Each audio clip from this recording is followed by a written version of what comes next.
Ce qu'on appelle par exemple le mot typique. Moto, tu es bigaï, moto, batma. Oh, le belara mini, ça, ça va. La république moitié, quand moto, tu es là, c'est étiquette, c'est qui? Quadracora. Quadra, tu es bien marambo, batma, le baroté. Quoi, il m'a été en salabou. Mais ce qu'on fait, il m'a quadra. Il faut tout dans un plateau. Ce qu'on problème, ni ce qu'on vrai problème. Oh, ils ont posé, c'est pas question tout. Pas que bien marqué, il faut tout. On va placer même bizarre. Didier Nzit a un problème. Didier Nzit a fait récent.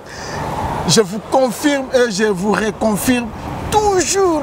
Église au milieu du village. Ah, église au milieu du village. Toujours église au milieu du village. N'a pas de du quoi.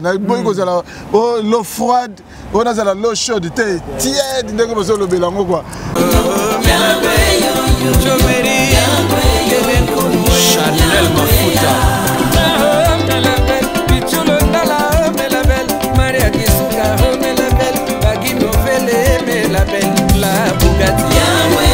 Les boss, mais c'est les mêmes. Mais Ken Humberto, Arlen Coupé Barbie, mon vieux Danita Kesso, Sacré Kimana, Copperfield.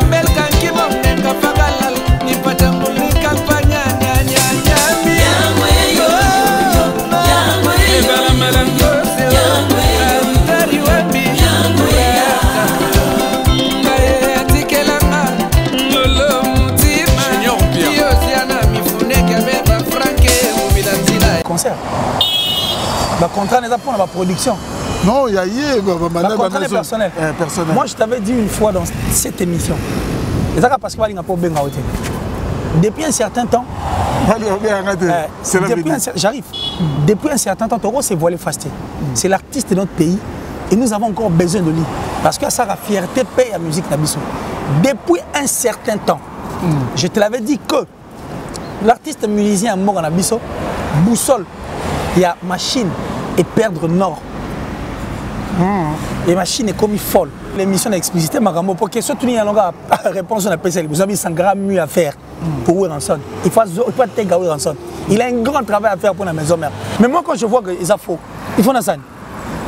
Non rien à TV. Si on a montré que la génération là, style ou la musique français, non pas bête on Bill Clinton.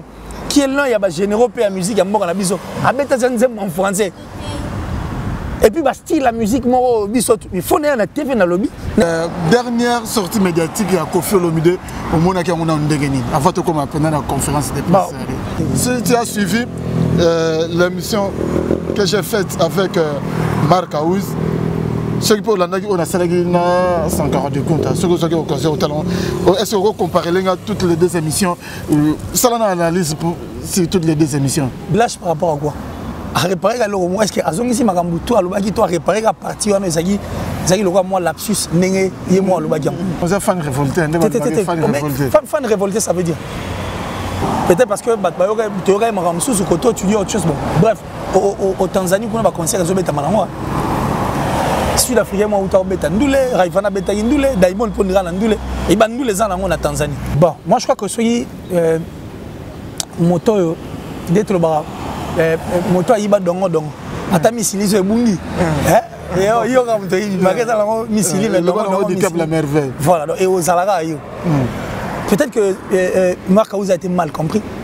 Mais si on a des contrats et puis venir avec cette image à la télé, le roi actualité pour s'appuyer là-dessus, moi je crois que c'est une erreur grave parce qu'on ne va pas s'appuyer sur ces contrats. JB Ranson, qui les a forcés? T'as forcément fait un bambota et comme il m'a cambazo lingate et mourou te ma oh non JB rataki escalier oh kuna bela qui 3 jours na stade de Martira mais jour pour notre décision Zomagi bango mbalé bon père. Donc moi je crois que ce token on a angle là je reste là mais l'artiste doit revoir les choses du bon côté pour en actualité parce que l'actualité naie n'est biso to yebeli. Oh mais t'as pas pensé ni mot après. Rien n'a changé. Ils ont tout simplement déplacé les problèmes. Story à la carte de Dubaï. Story à la carte de Dubaï. Les chapines plein de grâce à Makambo. Qui faut tout temps olympique. Donc il y a la carte de Dubaï Makambo quoi. Et c'est bon. Pour tout n'attendre pas baquer dans Mbunda. Pour t'en bêta. Pour comprendre le cas quoi. Didier Nzit a very strong. La carte de Dubaï. En direct naturel. Est-ce que vous allez voir que Boza et Belé, vous avez la Historia avec Didier Nzita, Verisson, humble serviteur Nabino. Émission Historia, au Congo 24 TV et Sikawapi, Tozalaga Mobimalelo. Plaisir et zali parce que nous avons yambali sous Oyangaï, pas d'échec, killer, torche toujours, donc les autres comme Kolobela. Par rapport à l'actualité musicale, semaine passée, week-end, et puis semaine déjà tu cotisé aux autres qui n'ont pas aussi ça te remet comme que tu sur on a killer c'est parce que ça moi tant mon gomme là il y a analyste maison de na benga kayeto tikali ko sala émission thème botika déjà na dédié émission oyo na ba ono so balinganga na moni bongo ne chapindi plein de grâce ba lobi calamité na kati ya mabele mame donc ne chapindi plein de grâce na bosante restaurant biso na Lyon chez Vieux Sims Guy photo taille olympique noko ya bana na kati ya Londres vient na radio yo mezi na kati ya Dublin Henri moi kamotema Yolande photo mama yoyo mama kumuta bana na kati ya Anvers na bosani binote Dem Lutumba na kati na Zurich Dem Lutumba na Zurich na kati ya Suisse et pourquoi pas na Dan Kale na Washington State moninga Maréchal Tito Mwanza na Chine na moni balamoko Zéphirel Yanja na Chine et pourquoi pas na Jackie Loming au Crédit Lyonnais au Nazolo Bongo nazo présenté bongo ba sincère condoléances na Jackie Loming au Crédit Lyonnais et pourquoi pas na Blaise Loming au Fashion chef d'entreprise na Lyon. Nathan Luko qui on a déjà balancé caméra tous à bongo jamais d'échec pas d'échec killer mais yo vraiment ça dit queer quoi on respectera bon OK apparemment nous allons croiser je peux nous dire aussi ma croiser quoi dans les bons dans les bons croiser en tout cas merci à toi Didier Nzita merci à Batutu à Hotel Abisso et puis je signale que nous sommes assistés par Kérit Chimpi ça dit Kérit Chimpi n'est pas mon bateau à la banque de temps en temps c'est un grand plaisir à Congo 24 je parie que tant qu'on a 7 tirés Info TV. Nous étions là, nous on avait quand même fait confiance. Et puis on avait que Chano et Komara A. Ça dit, je suis aussi sur la liste de ces personnes. Ceux qui Simbié le comme rappelé or. Donc moi je suis fier de voir que cette chaîne est avancée parce que nous on a cru en ça. Et puis hier on a quand même apporté notre touche. Et aujourd'hui ça on est ça donc bon courage. Quand même actualité va du côté là. Merci. Surtout bateau belé. Namoro déjà naza reconnaissant vers yo parce que vous avez le bagage parmi bateau oyo ninga baloba croira qui na voilà on dit mais puis challenge que c'est bateau donc on a bengo chaque fois non qu'il a fait na bête lo mombo en tout cas il y a beaucoup de choses qu'on a sur la pied levé voilà ça y est vraiment un grand plaisir na Joe bébé na biso la si ma caméra Jonathan Nathan Luko il va tout ça a besoin de confiance donc je profite de l'occasion pour dire merci à mon papa chéri Joe Lili Atala. En tout cas Joe Lili Atala en chair et en os de génération en génération forever gardé dans le bara le patron de Translation 7 donc tout oh bazan a besoin de traduction mikanda na bango adresse ya mort Translation 7 Angleterre mon mesa place fiable viable plus crédible so boza kuna misala sale ma gitoro ya rosaranate merci encore une fois là Datichou parce que Datichou Togo ignorait c'est aussi une dame une grande dame qui a cru aussi en moi et puis qui a cru à ce que j'ai fait la sponsor officielle en tout cas de cette grande chaîne j'ai dit merci à lui et puis Gianni c'est un chunga pour Tobanga Mouchuri de Switzerland le gros du temple du temple le lobo c'est comment nous n'avons la top modèle la plus sexy la plus belle en tout cas de son pays de sa ville tout ça évolue progressivement Yannick Kayenga la vraie monnaie invisible l'homme à la précision de la montre suisse Yannick Kayenga en tout cas grand plaisir et puis grand merci Nayo Blanchard et tous l'enfant propre et puis Yemi Makabiscofil il a bossé ni pété pour un Kinshasa Papu Sapo chef de ville donc la ville est calme mais comment ça répète que quand tu es avec lui la ville est calme donc on va avancer comme ça Sapo chef de ville non mon y était déjà il est à qui oui je sais bien vraiment donc après on va profiter un peu ça sur dédicace na tonton promo TV depuis Angleterre et pourquoi pas Rudolph tonton promo TV et puis na mutu na balobi ata c'est arbitre moko zapena master na yo ko zapena frère na yo ko zapena ndeko na yo un clin d'œil na Celo Scrum plus 10 pour na mutuka cette fois na Kotiko donc cheka yo mo c'est toi là qui Nata Palagi. Tongi. Mystère Poutine, en tout cas, 7 fois grand Mayas. Yo pena Torobo, ça note pas. N'a pas générique qui marque République démocratique du Congo. Et puis n'a pas générique Oyo. Et là qui ça force na yo. On a un meilleur générique. Il y a eu ensemble. Et ça alerte générale. Tu sais pourquoi? Parce que avant alerte générale, les bêtes, maison mais constituées n'a pas guerrier. Ce sont des bêtes de scène. Ça dit, ça va performance sur le terrain. Et pour la première fois, un concert il y a 3 jours à Kinshasa et la nana. Ça dit, c'était des monstres. Donc ils étaient forts. Ça dit des monstres. Alors, les monstres, on a tout. Kenda. Et Mouto peut aller dans la liste de l'animation qui était Bill Clinton. Alors, personne n'avait cru à Celo Scrum parce que Celo Scrum, ils ont tout tué. Mais tout le monde dans un côté, et quand on est mis alors, les charges, il y a alerte générale. Papa générique, deux années qui tout double. Donc, ça, je tiens vraiment à te remercier. Je suis fier de t'avoir comme l'un des artistes, en tout cas, il y a mort en abysso. Cette fois, grand Mayas Aquaman. L'homme d'actualité.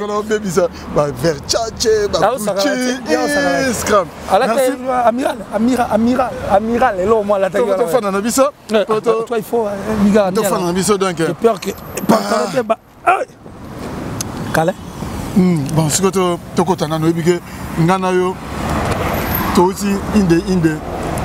la conférence de presse, il y a Quadracora, Kofi Olomide. Et puis, question dans le dernière sortie médiatique, il y a Kofi Olomide. Au moment où on a un dégaini. Avant de commencer la conférence de presse. Moi, je crois que depuis un certain temps, Kofi a quand même collé les Congolais. Parce que la plupart des Congolais ont indexé les artistes et musiciens en disant que les artistes et musiciens sont démissionnaires. Ils ont la musique, ils ont il y a bisoté dans le sens où tellement leader en fait d'opinion. Donc ils peuvent aussi dire quelque chose de façon que donc il fallait quand même penser aussi à la République du Congo, parler aussi de Marambo ils ont rongé le peuple parce que le peuple là comment dire que c'est vraiment sincère dans la musique dans le concert. Alors si en forme c'est compliqué en fait pour qu'ils passent la comme il se doit. Donc là c'était le souhait de tous. Même dans la musique, les artistes musiciens parlaient na ba méchanceté autant musu bato bango lelo ba komata musu ba konzi pour bango ba yembaka bango pour ba rendre bango célèbre. Aujourd'hui ils sont venus vers nous ba ndeko na koyoka komba pa ba vota bango ba tikaki bango na triste sort na bango. On a eu ya koyoka que piraterie ezalaka et puis to yebi que piraterie à la répétition de la piraterie on ne va pas ignorer que maramba ya ba censure qui va n'être ranger bango bango même ko senga ba longa ba ta go pass parce que tant ba kenda c'est pour défendre en fait les couleurs de la mort en abysso. Pour moi, tu as un concert et bête à Mara. Bamboka et à la loi moi bitumba. Quand il veut résoudre les bunda, les artistes, les koto, tous les koto, va défendre les couleurs à mort en bango et ça là que tout le bisa mort en abysso bien. Alors l'État devait quand même venir en fait dans ces cours na bango de façon qui va alléger bango d'exonération peut ça les mapo parce que mort ba richesse il y a mort en abysso parce que tant que la richesse on a comme l'impression que tout le belaga mais ba diamant cuivre. Mais en réalité diamant on a fait surtout tout ba te belé na ba mon nango. Donc so on attend ma foi congolais c'est que tu as mon diamant ba lengo d'or wana ba cuivre ba cobalt to parce que na rozongo bo ba sel ba téléphone no bo.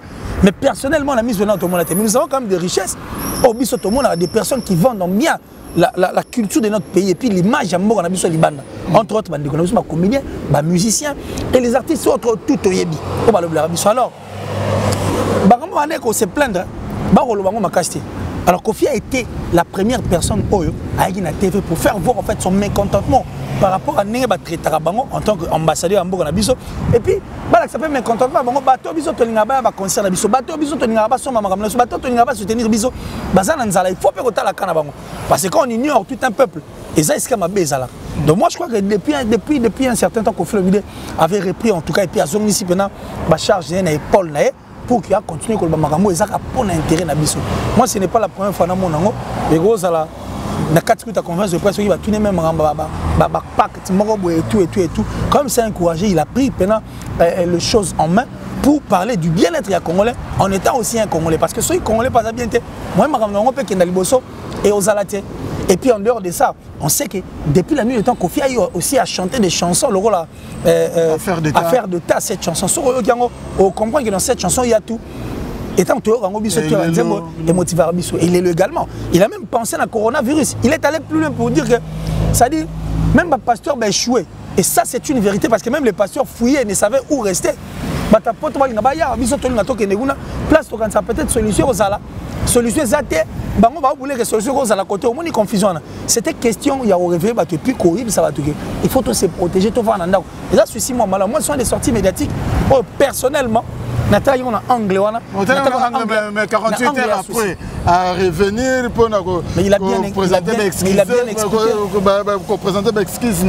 a bien expliqué. Est-ce que Kofi a une pression mon côté Simana est-ce que les allez dans donc et où tu peux na muté mané pour représenter l'excuse. Toi tu penses que tu as bien à parler pour na TV maramwa na zaki na mutité. Il va représenter l'excuse. Tu sais, tant que l'émission Liboso avant ça, avant na émission où tu penses que quand il était sorti chez lui, il n'avait pas tout ça en tête. Parce que Kofi est sur la liste des artistes musiciens. Il ne passe jamais derrière le dos de la cuillère et puis par moi, il ne sera jamais au sens du poil. Vous comprenez? Il était conscient. Mais peut-être que dans l'émission il était aussi animé avec cet esprit qui congolais macasse. Et ça, il est révolté, ça nous arrive tous. Oui, une émission, mais c'est pourquoi, en étant gentleman, en étant humain, en étant un homme fort et puis un homme vrai, il est revenu à la télé pour réparer place où on a Vexaki Bandego. Ce qui est tout à fait logique. Et je crois que et là où ils avouent, ils ont à moitié pardonné. À moitié pardonné, c'est que déjà le Bagenov Kofi a ça qui première sortie médiatique a soigné le corps de Paris la défense qu'il est par rapport à la semaine de la semaine mais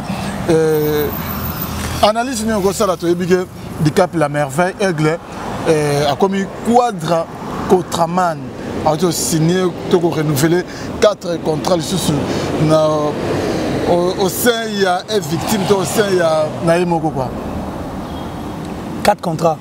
4 contraman. Donc, Kofi Olomide à la quadra Contraman, il y a comme quadra Contraman. Mais contrat, c'est basé sur. C'est basé sur. C'est pour les concerts. À renouveler le contrat. C'est pour les concerts. À renouveler le contrat dans Midi Classe, UNICEF, Paris Foot, c'est pour les concerts. Le contrat n'est pas pour la production. Non, il y a un contrat personnel. Moi, je t'avais dit une fois dans cette émission, parce que depuis un certain temps, j'arrive. Depuis un certain temps, Toro s'est voilé fasté. C'est l'artiste de notre pays et nous avons encore besoin de lui. Parce que ça a fierté paye la musique Nabiso.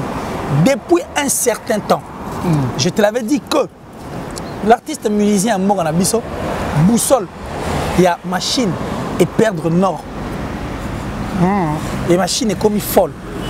C'est-à-dire l'actualité qui a plus dominé sur les nets, il fallait à l'actualité musicale, mais plutôt c'était l'actualité du côté de la vie privée. Mais dans ton émission, moi j'avais dit que c'était la seule personne qui pouvait arrêter cette hémorragie parce que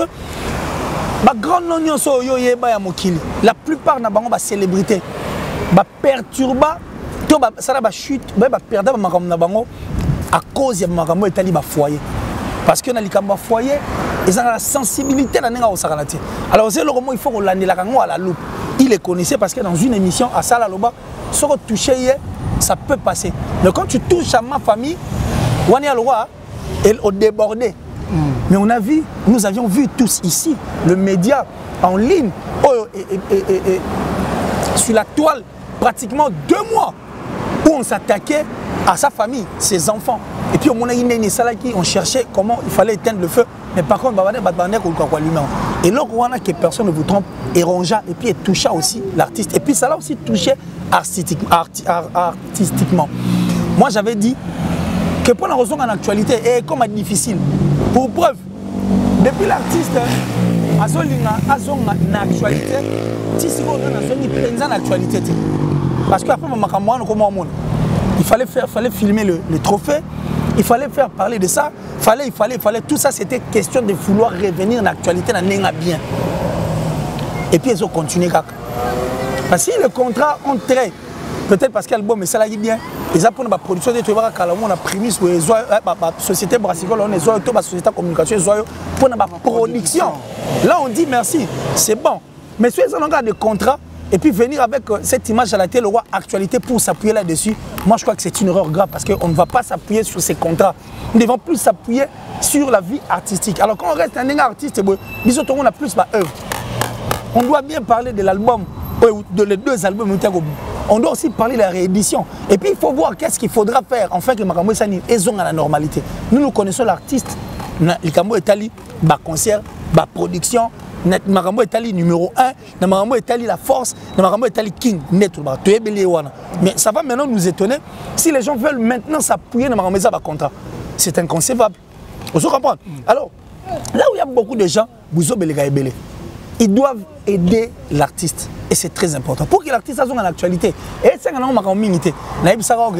simple qu'on soit en actualité. Mais regarde, mieux vaut rougir les yeux de son frère par la vérité que de le crever par les mensonges. Pour ceux qui nous avions connu la fameuse histoire de Mobutu. Cette fameuse histoire. Mobutu,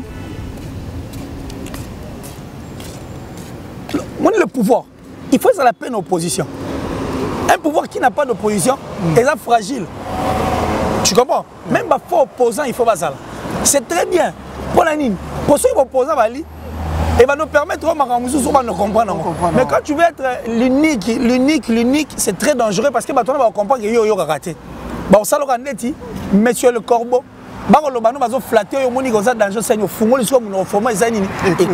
et puis Renan va savoir que tout flatteur vit au dépend de celui qui l'écoute.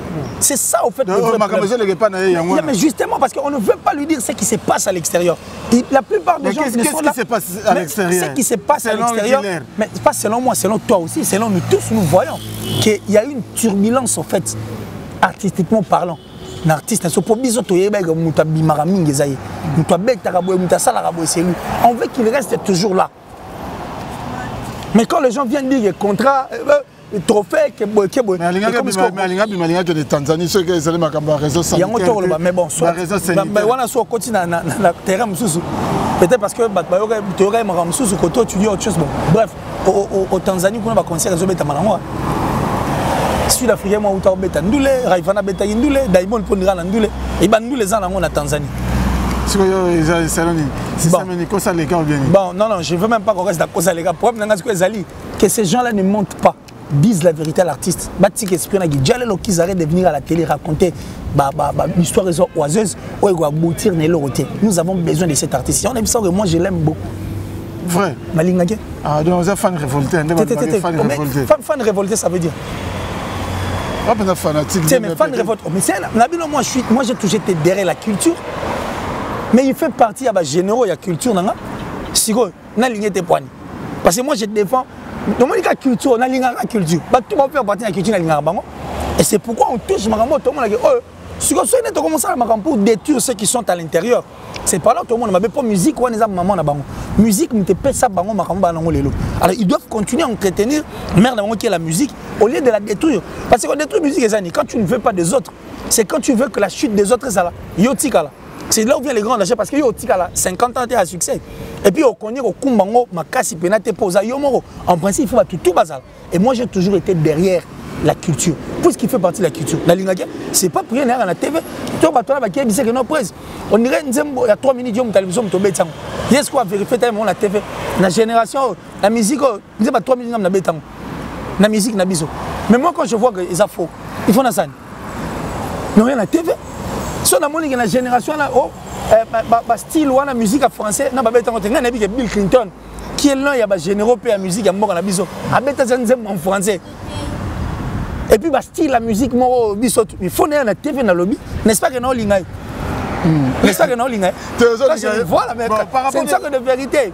Tant qu'on a la TV, YouTube ba vie ba booster kango ba somba kango ba boy te ba somba kango te tu as ba preuve après tant il nous bien comme ça c'est comme makambo ba vie ba yena te bote ba vie ba somba mais tout le bango liboso bino boyaki kwani ka inos bolinga za somba te somba kite eza ba vie na sala normalement et puis ba tu vas continuer ko s'abonner na ba page et puis na ba makambo tout etali ba réseaux sociaux donc moi je crois que ce token on a angle là je reste là mais l'artiste doit revoir les choses du bon côté pour en actualité parce que l'actualité na ye n'est biso to yebeli ezana ça ezate façon awa exactement audio bimisapé mageza nzembo animation mageza nzembo a clipant moi sigo quand même ça bien est-ce que on a celui qui sont en actualité mais ça que le en actualité sigo maintenant en tant qu'analyste neto tala neto yebeli surtout chaîne neto tala animation école au chango animation pe pour toujours décrypter. Le quoi ça décryptage donc c'est-à-dire nous deux nous devons quand même nous donner des idées. Nous en tant que journaliste. Nous au monde est-ce que effet dans ça? Faut la langue de près. Faut la langue de près là mais non non. On est zoyoga.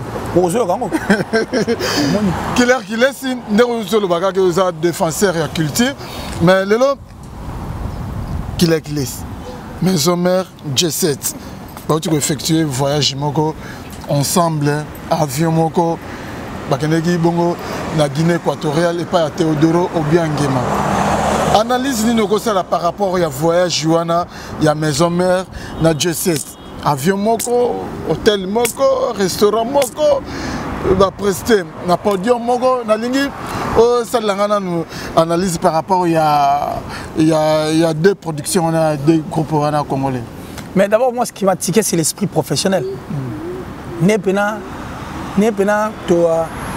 parce qu'on a eu à suivre des émissions oh mutu na côté na ye il y avait ceux qui se plaignaient de ceux aussi qui disaient des vérités comme ça en face pour que bandeko ba ko mais sikoyo ils se sont retrouvés sur un même podium et puis on retourne à mon avion. C'est cet esprit d'abord professionnel. Quand on a besoin de la musique là, tout le monde va pas pour un concert. Après ça, on est présent, on a bien répété et puis tu peux l'arrêter. Mais déjà le fait de partir, c'est de cet esprit là on a eu na plateau na yo to mettre oyo ba musicien ne faut pas comment on faut que la musique avant tout c'est un business. Musique est un business. On peut avoir de mésententes et tout, mais on ne doit pas oublier que c'est la musique. Vous comprenez? Et puis c'est un business. Sur les moments, on vient, on passe. Et comme il a besoin de la chaîne à la télévision, on a job on a raté mais jour on va tirer nos plateaux. Ce qu'il faut tout ça. Tout ça lit. Sauf aussi. On a vu quoi moi c'est cet esprit professionnel. Et puis aller livrer un concert, c'est la deuxième fois qu'il fait rigoler là-bas. Moi je crois que c'était vraiment un acquis. Et puis c'est une bonne chose en fait. Tu vois ce que je veux dire? Et puis mes hommes derrière c'est un habitué, il y a côté qu'on a déjà côté concert partie c'est la partie professionnelle. C'est-à-dire batali marambo ezate bakei quand même. Et puis jusque là, mutu mo te pena loba pena boekena ne bat ba okanisa ne bat ba olinga ba okomisa ngo keto kana ate. Toi tu penses que neto vandi na so ozui mbeli. Au person artiste musicien mo bise bobino boyo kana te bomai. Alors ça là. Est-ce qu'on s'allant? Mais parce que ma vraie point de artiste musicien biso to ba on pété so ko tuninga ezama ko mo bega boye ke mutu monte na na terre na vérité moni yepena to yo kana te pona boye il y en a pas mais est-ce que le lo ezala ki na loba o ba te belé on ozela lokola faire na o rason ba ke na okutana kuna ba te belé on ozela ke no lokola eza place moko neutre. Et vous avez l'occasion, on va profiter de l'occasion, on a peut-être Jésus de nuances, sur la peine, moi photo, moi vidéo, peut-être à profiter de l'occasion, sur l'année, non mais faire jusque là, non, il y a ça, mais ils allaient place à bien faire repérer à Corée, qu'on profite de sur l'année, on dit le Congo a un problème. Nous avons traité Maramouté, tout déplacer à Maram. Parce que pourquoi vous voulez déplacer Makam? Aussi longtemps on a suivi des émissions où faire alors que potes en omnine à Chamoutunassé mais on peut chaque temps à Combo il y a son président et on peut chaque péter à l'obéla Makam ou à l'obéla Rana. C'est comme ça les gens veulent maintenant que bas soit problème battre déplaçant au lieu de traiter de chercher le noyau à problème pour qu'il s'il a eu une fois. Ce soit basalango na nenga hypocrisie pour nous faire plaisir. Ça n'a pas de sens. Or, nous avions besoin que relation avec les animaux et les hommes. C'est ça le vrai problème des Congolais. Et il va forcer à Maramouta, les choses se font calmement. JB Ranson, qui les a forcés?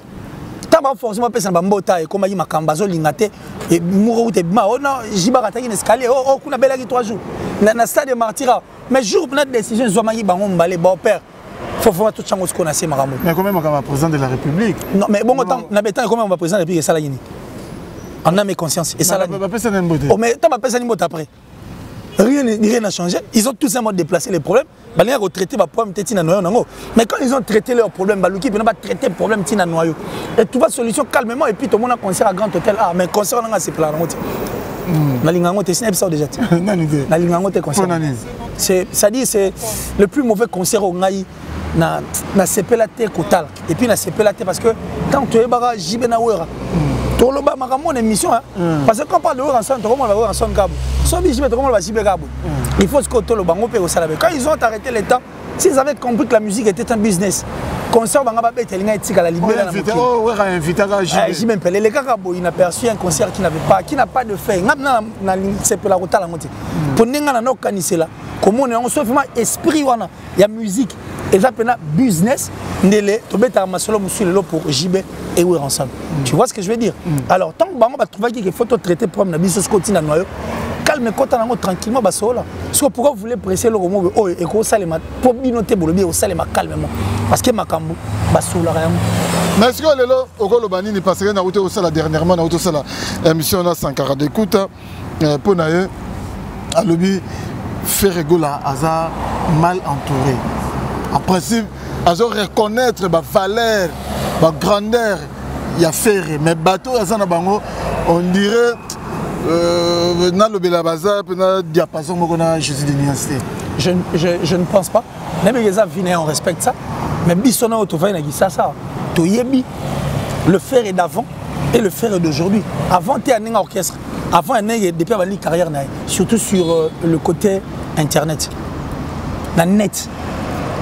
Grande affiche offerte au Salélo et tout ce qui fournit comme effort exploit ça. Aujourd'hui, on parle de lui aujourd'hui, l'équilibre est là et puis on sent que l'artiste est en train de voler et continue de voler. Si réellement il était mal entouré, lorsqu'on n'allait pas le retrouver dans Mamloua Owana.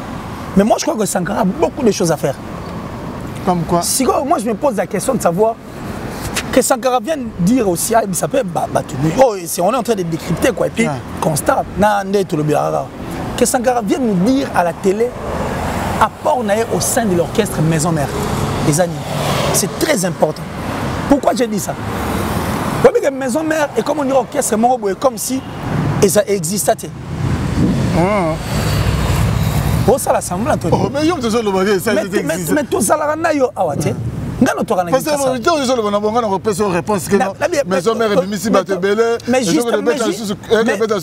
mais justement, c'est-à-dire au moins la force dans le temps, ce n'est pas la même force qui est aujourd'hui. Toro s'est voilé fast. Autre temps, autre mers. Autre temps, autre mers. Mais écoute, autre temps, autre mers, mais les gens peuvent aussi rester. Ça la peine Marambouya bien. Parce que dans le bien, on a Anglais. Maison Mère à l'époque, ils avaient tellement guerriers, de bêtes de scène, des monstres nés dans le banc de Bandelia. Oh, ça la force orchestre, et ça a une force, il y a président, il y a orchestre qui est ensemble, et Pessa Marambo et Pessa. C'était du feu.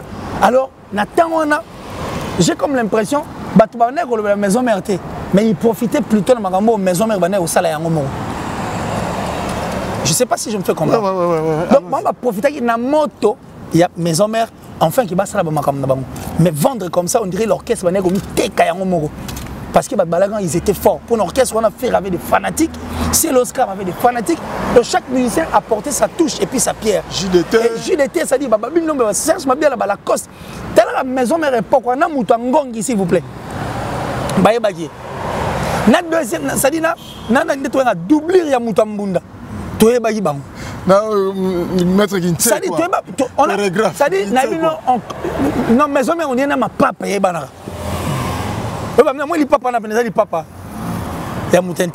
Tu vois ce que je veux dire? Donc c'était cette force en fait.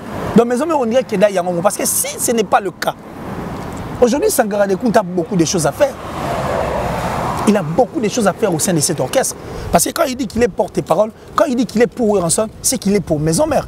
Mais il doit venir vendre maintenant Weranson.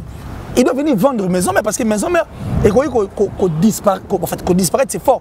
Et qu'on perdre, c'est-à-dire, tu vois cette force, on a et qu'on Weranson a eu à livrer un concert. Et puis je crois qu'on est Congolais, il y a une mémoire étayée, on a parlé des sports. Weranson a arrêté les temps. Batumsu bana sama belé ba kufa pour la guerre ya Wera na Jibé. Wera a arrêté les temps. Wera tamusa ma colonel l'aéroport. Nabi na yo ti bandal. Weranson na poto ba cheke ba sali désordre. Maman pasteur abima keti kuna place balai pour calmer bango. Wera teki sa ba mai. Wera teki sa biloko pema. Wera sala stade des martyrs 3 ou 4 fois et c'était le plein. Ça dit bouleversé, ils ont arrêté les temps. Mais on est et c'est ce qui fait la force des artistes et musiciens nous rappelle Libanda. Et ça pour moi calé Zalaga. Il fallait s'engager les gars. Il doit venir, il doit vendre l'artiste. Pour vendre l'artiste, il doit parler de lui. Ça dit il a un grand travail à faire pour Weranson. Il doit vendre Maison Mère, il doit parler de l'artiste. Cet orchestre maintenant regorge des jeunes artistes au Bazakuna Nakati. Qu'est-ce que Sankara fait concrètement pour Nabango? Aussi longtemps, c'est une force. Il y a orchestre et puis porte-parole. Peut-être ma déception. Déception par rapport à quoi? Parce qu'ils ne font pas comme soit politique, ce sont les mêmes artistes qui restent ici. Il y a des musique dans compte à France. Parce que tous ces artistes et musiciens, ils ne font que la fierté de notre musique. Et puis, non seulement ça, il faut la fierté de Weranson. Parce qu'aujourd'hui, ils sont là faire rigolo. Ils sont là Célio. Ils sont là Babinombi. Ils sont là Limbonda. Ils sont là il y a Thierry Saint-Pierre. Ils sont là il y a Christian Mababa. C'est bon de machine. N'est-ce pas l'honneur et le bonheur de Weranson? Même Weranson était aussi dans Wenge BCBG. 4x4 tout terrain. Il a fini par partir, a servi à mort en abyssal. À partir, ouais. Ça va. Ça va. Si on veut partir, on est à Longwa. Mais il sera sur Kate. On va tirer la gueule. On va tirer la gueule. Bon, tout ça bon. Même musique à BCBG 4x4. Et finissez par au Cabonnet. N'est-ce pas que Babé Taka musique pour Nabiso? Sankara a beaucoup de choses à faire. Wera doit revenir encore parce que Wera n'a pas 60 ans. Il a moins de 60 ans, donc il est encore. Sankara doit plus voir les intérêts et les côtés. Il y a musique. Mais on a une question dans le but par rapport question constat batubeli ça là message tout ça. On a une question Sankara le but batubamona kayo comment un pied dedans un pied dehors. On dit comment on peut ça mingi makambo. Il y a Fali il y a ONG, il y a le non. Bateau, parce que le babongo va éviter parce que chaque dimanche il y a les Caribou. À le Bilaga Makamawe Rasson, même Nenga Yamba qui est là, ils ont le Bilawe Rasson. Est-ce que le lot où ils ont le Bageno, Sankara, c'est les forts le Makamawe Rasson? Est-ce que réponse sur nos yeux? Non, mais c'est Makamon a déjà très capital. Parce que quand il ignorait, toi ignorant, qui fera des fanatiques. C'est le des fanatiques.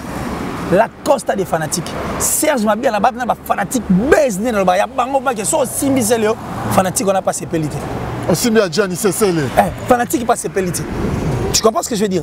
Mais tous ces fanatiques qui entourent ces artistes et musiciens, qui sait ce qu'on peut la rapper pour Wera? Qui sait ce qu'on peut rapper au Charlie sur Mama? Qui sait ce qu'on peut soutenir Wera? Parce que quand toi tu commences à attaquer, mais tu crées aussi des problèmes. Tout le monde a démarré trop, type à boire épée. Tout le monde a un peu trop. Tout le monde a un peu trop. Donc, Weranson a déjà commis un mot. On a besoin de Makambo au texte. Soit les Kamo ils allaient pour allumer les phénomènes. Il n'a plus besoin de ça. Le lot qu'il laisse l'habiter. Si tu as suivi, excusez-moi, non mais on est sur le plateau, on parle. Si tu as suivi l'émission que j'ai faite avec Marc Aouz, ce qui pour l'année on a sélectionné 142 comptes. Est-ce que vous comparez toutes les deux émissions? Ça l'on analyse sur toutes les deux émissions. Bon, moi je crois que soyez moto d'être le bar. moto ayiba dongo dongo ata misili zo ebungi yo ka moto yi mageza la misili mais dongo dongo la merveille voilà et aux alaga yo peut-être que Marc Aouza a été mal compris peut-être parce que naïbi est extrait néga total moi personnellement je n'avais pas vu na monité place et moi les dérapages en tout cas ça je sais pas trop na monité on a par rapport à ce que moi j'ai pu voir na ba extrait Mickey donc moni ça dit le fait de regarder à tellement que ça peut Marc Aouza donc tellement que ça Marc Aouza donc quand il revient c'est qu'il faut aller frapper sur davantage. Or, quand on revient pour frapper davantage, on revient pour créer encore un autre problème où il y a des anangos liés. Il y aurait peut-être que Luka, il y a des anangos pour rien et pourtant il y aurait des Leka. Donc, deux fois, avant de parler, il faut percevoir dans les cambo, au traiter après, au solo liango. Donc, il y aura besoin de tous ces gens. Il y aura des pélarité à parler de mon affaire. Tu penses qu'il n'a jamais été content, même une fois ces pélarité. Toi, tu penses qu'il a besoin de la mort de Ferrigo là, physiquement mais artistiquement? Je ne pense pas. Donc il est aussi fier de voir Ferry. Parce qu'il a mort à bateau, Baoutagi, aussi orchestre, maison mère. Il est fier de voir Céléo Scram. Le temps viendra. Céléo na Ranson, Nanya bien monter les aguilles d'Abika. Je ne sais pas si tu te souviens encore. Vous comprenez? Mais tout le monde était surpris. Qui ne sait pas que Babindombe, na Ranson, Goutilelo. Vrai problème na bango ba wela tu ebate mais ba invité na mariage ya moi na Babindom et puis c'est Léo présent qui pouvait y croire que ba rosso Marambati ya motambola ninzo kende au sala bien. Il y a toutes nos questions par rapport à toutes les deux émissions. Mais justement, mais c'est ce que j'étais, la réponse que j'ai donnée, ils ont trop clair quand même. On a une métaphore. Métaphore, mais la biso. Mais ils ont compris. Par rapport à Marc Aouza, ça avait mal compris. Ça se peut que Sankara de Kouta, ça avait mal compris. Mais le long de l'émission, on a explicité Magambo pour que surtout il y a une réponse à la PCL. Vous avez 100 grammes mieux à faire pour Ranson. Il faut être Ranson. Il a un grand travail à faire pour la maison mère. Il faut maintenant les musiciens, tout l'orchestre, on a tout le calme. Et puis Ranson doit revenir encore dans la chaleur. Il va nous captiver. Tu revivre sur la Kiboussa Pipe. Tu revivre sur la témoignage. Tu revivre sur l'alerte générale de Toubani Bandel. C'est comme ça que je t'ai dit que Sankara a autre chose à faire et puis mieux que Marambo. Ce que lelo killer surtout le but par rapport à ça question moto sera dans zela to yoka rappel ba msuba le but non ce qui fait boya ki kokutana na we Ranson na Guinée kuna wera akoyiba ye étoile bilo mwande ngona est-ce que na musique il peut est-ce que faire déjà comment wera c'est akoyiba ye étoile na ndengeni kasi maman ton lo ba ngoti République démocratique du Congo la mboka o no munyo na munina ngo na grandeur mboka o et puis je parie que le Cameroun est dérangé avec Kabila tam songo ko me ko décourager Léopard a Longwe na quart de finale en fait to poli pena na Ghana et les qui nango soki 4 jours tora makele le moins bando ndire banaka maluku ke tara makele et traverser à peu près katikati ya République démocratique du Congo et na ba Zaïre katikati ya République démocratique du Congo Badba Oganga Bagangani Bazongi Sibiso pour Ghana Betagi 2 joueurs Moazal litigé il y a 2 cartons la Coupe d'Afrique s'il vous plaît. D'abord on s'est plaqué au zone quel niveau pour que tu vois quel play au moni biso to la bon ote babito mais to que ne sena na stylo na biso pour so sena stylo sena so très bien et effacer et tina en côté. Et puis les gens bazo avaler maman ngona na mboko to mais la maïté à régie des eaux ba tcheninyo nani poison mais so ba tche poison so biso tout au dai si ko Kabila nga za présent na ils sont présents parce que nous sommes là so toi tu vas présenter mon pesa na ozana ngo omo la bi ba quand même ba obanga pe mais so za présent ba banga ngo mais mon ba banga ngo bien et na sens mais il faut ba tout bazala tu vois. Donc je vais dire quoi par là. Ici, nous aimons seulement écouter. Si on appelle sur l'exemple le mot typique, moto tu es bien moto batma. Oh ba le bela mingi na ça ça nani. La République moitié du moto bina tu es bien ba lati sa étiquette on a c'est qui? Quadracora. Quadrane tu es bien marambo ba lo barote. Ko emana était en sala boy. Mais ce qu'on fait à Yemana Quadra. Et ça Attends, regarde-moi, où tu fais ces contrats. Mais surtout, regarde-moi. Rien que par sa voix, le featuring de sa voix, le style et puis le texte. Et puis, c'est un contrat Overlock. Overlock, comme tu as reproduit rien dans le casino de Paris. Salouana prestigieuse. Et puis aujourd'hui, on ne parle que de Ferrego là. Et puis les autres, tout sur le compte internet, tout le monde a fait. Il est là, il continue à faire son travail. Il a livré des concerts à la ville à Net, il y aura qu'à faire Azato, il y a des villes à côté, Oliver, millionnaire, même Linga 2 fois. Si vous il faut à Banga, qui est au Kofigoto, Armationné, faire Yemanae. Et puis voilà, la chanson peut ça, succès, et puis faire continuer à faire son chemin. Ça, je ne pense pas. Je ne pense pas. Et ça, on va aller dans l'autobus, c'est comme ça que ça se passe, c'est ce que les gens aiment dire. Et puis, toi, tu es averti, avéré. Toi, tu maîtrises en fait ce que tu fais, parce que c'est ta profession. Et puis, au temps à la TV, tu ne viens pas pour parler, non. Tu viens généralement avoir une investigation pour ça, où est-ce que vous travaillez. Tu vois, la plupart des personnes qui ont dans les commentaires, ce sont des fanatiques. Alors, quand on a l'habitude, il y a répondre à des questions, il y a des commentaires. Mais justement, mais il y a des questions. Mais il y a mon habitude. Parce que si Léopard a une équipe à l'égat, dans la quart de finale, il y a un télo, il y a un question. Réponse de la peine. Nos questions. Je ne faut pas répondre à moi. Oui, mais je ne refuse pas. Mais je t'ai dit que la plupart de va poser ma question. Bon, c'est plus ces fanatiques.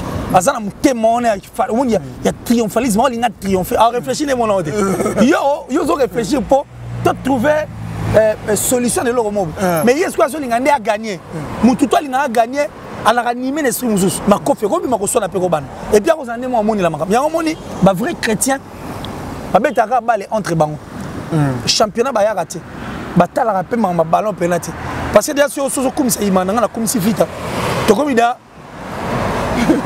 et puis espère triomphalisme sur côté le biso et comme ça biso némo be kumba biso musique c'est ça en fait, c'est comme ça avec le fanatique.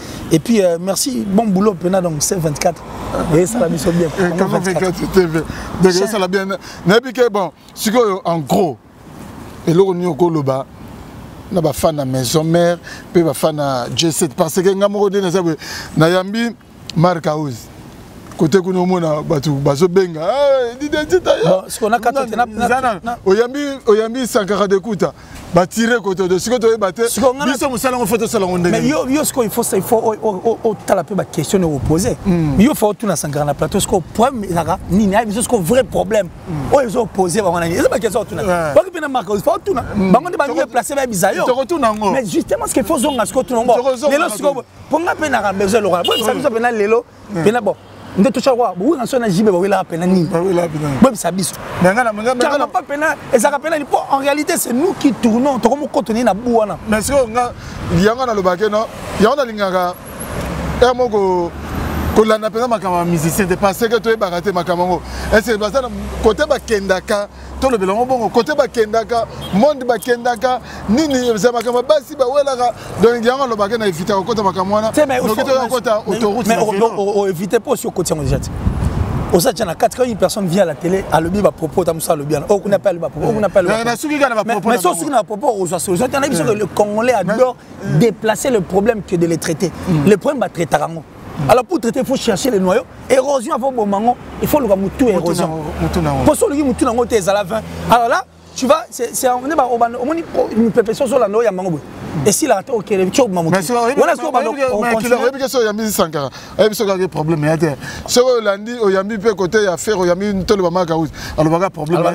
Mais ce que Yambi yo so tuni déjà. Mais ce que Yambi au bien le tunate au so tuni même ce que problème est. Tout nan bis tu ba no problème parce que nous sommes fatigués. Et comme c'est ce qu'on a au moins mon pépé. Le fait que vous trouvez noyau problème On va nous savoir émission bon. Oyambi wa le, oyambi na le, oyambi na le.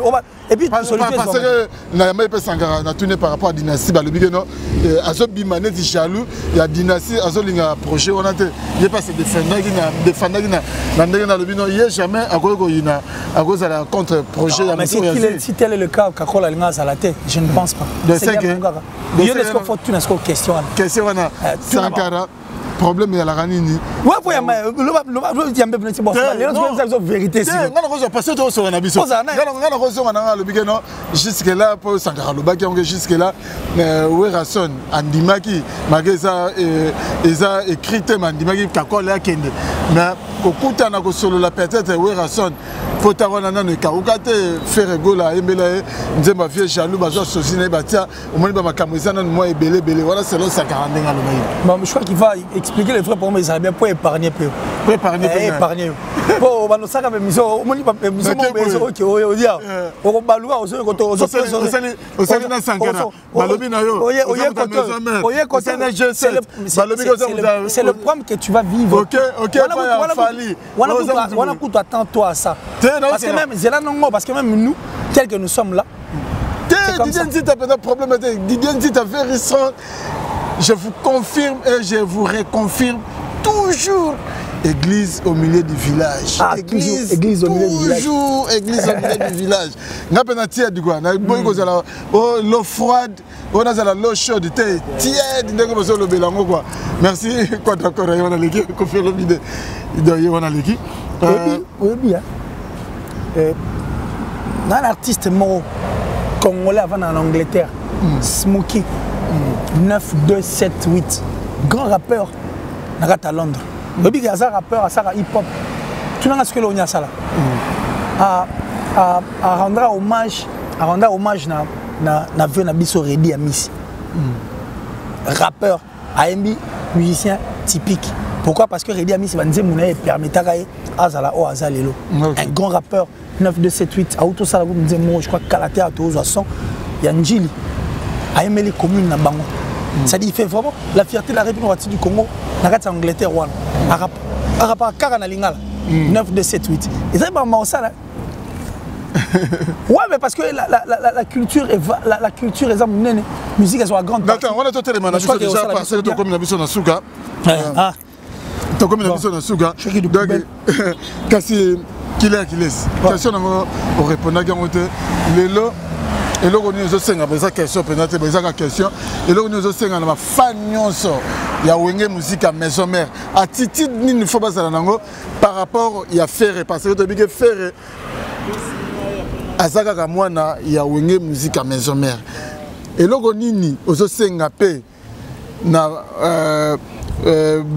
bana J7 attitude non par rapport à Wenge musique à maison mais par rapport à Rasson parce que même les musiciens malgré qu'ils font le mot effectuer qu'ils font le mot na maison mère mais en tant que musicien mon côté il y a J7 à Kennedy tam so à Kennedy ça Rasson bon je crois voilà tout sur là déjà na répondre qui tu répondre il bien sûr que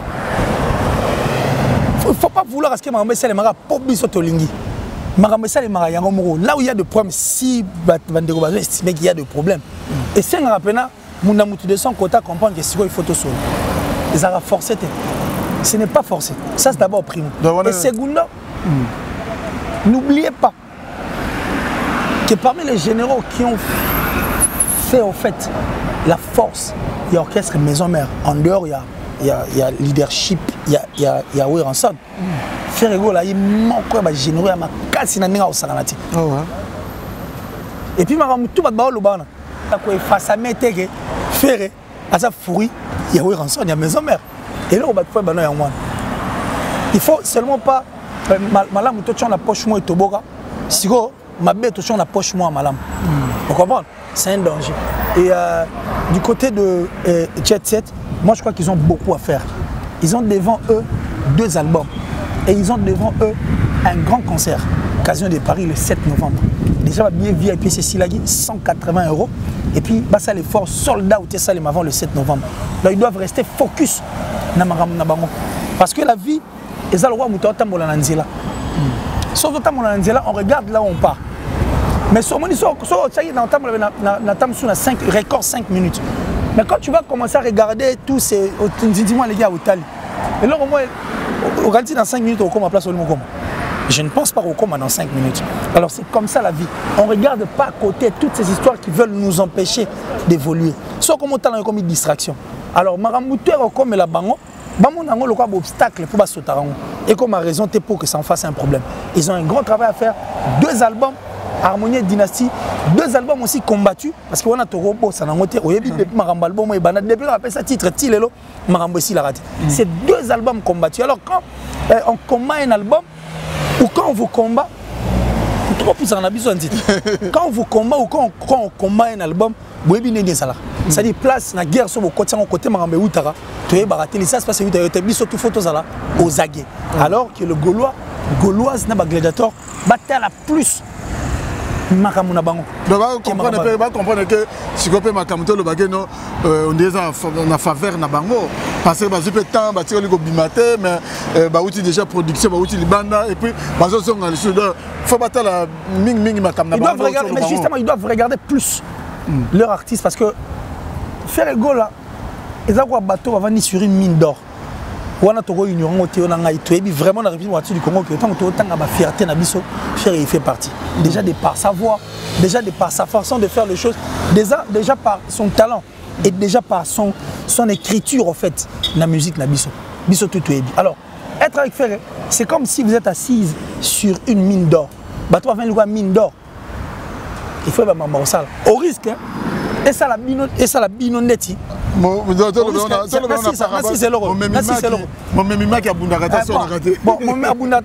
aussi, il y a le pour Moro, à l'aile n'a pas de ma bille bande sur la zone Ganzal. Voilà, faut bon pour quoi. Si vous avez fait rigolo, vous avez tout. Ok. Donc vous devez faire ce qui est important parce qu'avec Ferré, vous avez tout. C'est vraiment la nature. À ça, la nature. D'abord, vous allez exploiter autrement. Ne venez pas me dire que toi, il y a fait, mais après, vous êtes déjà là, richesse, vous êtes assis sur une mine d'or. Ne nous dites pas que vous n'avez rien. Non, faites-les. Vous comprenez? Okay. Voilà. Merci, tu as commis vraiment dans souka, nabigué, sepeli, bozu, moi ma précision, monsieur, na killer qui laisse, hein, par le but né pour briller. Ma dédicace, c'est ça la bien. En tout cas, merci encore une fois là. Tonton Promo, Tonton Promo TV, il est fort. Il est fort. Oh, donnez pas l'inganga. Oh, maman ça les angas sont na linga moi je suis un vrai en fait. Moi, je ne reconnais pas vrai. Quand tu es vrai, je suis vrai. Tu m'appelles monsieur Bano même je sais que non nena boé. Nazoka bien te bobani mais nana choité il faut parce que c'est mon frère. Je sais que tu es vrai. Vous comprenez? Par ton ali, je te demande non c'est bon. Tout ça longa c'est pas grave. Vrai. Nena na kiri chip. Nena la na tout ba fonctionne. Et c'est comme ça que je fonctionne et puis on avance avec. Donc tonton pour moi na linga yeto. Na élève na pas et puis ça longa bon. Bon, on va bien. On va bien. Nous avons dit monter. Bon Jésus-Christ. Jésus-Christ. Jésus-Christ. Vous exemple ça la noga donc je suis exaté. Merci encore une fois maman chérie, maman Julienne Diebo Bissem depuis les États-Unis. Mon papa chéri, Jolili Atala. On chérit à nos de génération en génération forever. Le patron de Translation 7, tout le monde a posé sa traduction du Canada. Adresse, c'est ça manquant. Translation 7, Angleterre, ça place ça crédible, fiable, viable. 9278, photo de les grands rappeurs Angleterre. Ça manque pas fierté pour c'était un artiste, en faire partie de la culture nabiso. Et Datichou, merci infiniment. Merci infiniment, donc la plus suspecte, la plus discrète. Janice Tanchunga pour Tobanga Mouchouri de Switzerland, le gourou du temps plein. Et puis, on a découvert au monde en Alissus. Il y a Roger Day Mampouya. Il y a Roger Day Mampouya. En tout cas, merci infiniment. Maman la Nita la Gabonaise, merci infiniment. Merci à mon joli Kouete. Merci par rapport à ma ramouture au Salema. Westriga. Westriga, l'homme visiblement invisible. Quand on a la possibilité à monde. La top modèle, la plus sexy, la plus belle en tout cas de son pays, de sa ville. Merci infiniment. Bah, on a bien. Kulu tu ne chapine dans un monde on a bien. Ne chapine plein de grâce. Calami qui était dans le monde. On va la bon. On va faire surprise moi appelle Lobby Moni. Ah. On va surprise Lobby Moni. Naza mwindu comment? N'habite mwindu comment les gars? Tu vas regarder sur Lobby Moni ne chapine plein. Merci à toi. papa na Solestavina, Solestana, Massamba. Yannick Gayenga, la vraie monnaie invisible. Yannick Gayenga, la vraie monnaie invisible. L'homme à la précision de la montre suisse. Blanchard et tous.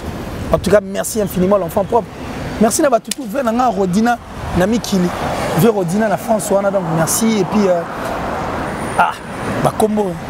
Merci un peu d'apprécier Bamote Hans Luzolo, artiste et comédien de Hans Luzolo. Fantomas. On a Moutounanga depuis fondé. Depuis Télékin, 2099. Donc Hans Luzolo. Hans Luzolo. Performance au salon. Performance au salon bien. Donc continuez ainsi. La fierté paix. La culture Nabiso, le fantomas, c'est-à-dire à déjouer théâtre. À déjouer en grignoter, un peu de grignotage. On a grignoté, nous grignotons ici en plein tchatch. Nous grignotons en tchatch et puis bon, tu sais, Baba Rabé Tarala, qui tu mangeras la famille. Merci de il y a une liste, moi. Ça c'est beauté. Ça c'est de beauté.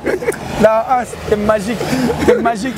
La duchesse également. Okay. Merci infiniment. Et puis Gesho, Pingang, Spoon. En tout cas, carré. Merci beaucoup. Le plus 243 89 526 54 54. Plus 243 89 526 54 54. Choix direct naturel aux Zunga Malamo. Et puis bon, c'était le vôtre qu'il est. Jamais d'échec. Né pour briller. Tueur de mensonges. La torche. Merci. Oui, ça va, on va ramener mais pourquoi parce que nous avons un internet. Expliquez moi. Puis on a une question à mener. Congolais. Les gens ont téléphone dans la talabo. Na moni photo moi m'a dit le système. Ah, on a 14 ans depuis qu'il nous a quittés. Mais on a encore beaucoup à faire. Les grands ninjas. 14 ans. Perte immense. On a raisonné sur que depuis 2013, Tilelo, King Kesser et Mener à Tigabiso. On a mieux à faire pour notre culture.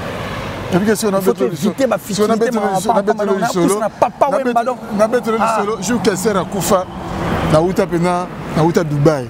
Si on a joué batté, je reviens ici à Dayakina. Na kiti pena na Ethiopian à Dubaï. Na kiti pena Ethiopian. Et puis on a joué qui taxi moko. Tant na matière va c'est nzema qui Kesser. Ah, nzema Kesser ici lui, tout comme côté ngase na suka, ba c'est sur Kesser. To comme Kesser. Ah, le baba boule vient na et puis que chauffeur na bano kumbanga telinga oh. Yo, utia. Kesser a kufage. Ah. Tika. Ah, quoi moi. Et puis na lelamba la mode clin d'œil. Paix à ton âme, qui Kesser et mené à Moutoua Zamani, Tariwambi. Ah, donne le vidéo de la Kassi. Je me suis de ça une émission. Ah, mais qui Kesser. Et puis, tu as la gana yo. Et puis, on a monté là, tu as bien la chemise, là, tu fais sauter cravate. Ah, oui, réponse à personne. Ah, la mon a rendu Fitima Robima Robin Ramba, la mon a cravate, la daïm, la mon. Fais ton âme encore une fois. Allez, moi je peux partir, je crois. Donc, en tout cas, merci pour la participation à l'émission. Merci d'avoir honneur sur votre télévision. Nous chapitre plein de grâce. Na Katia Paris, na Bossaniote. En tout cas, vous avez belé. Un restaurant Bisson à Lyon, chez Vieux Sims, Jackie Loming au Crédit Lyonnais, autrement dit guichet fermé dans Katia Lyon.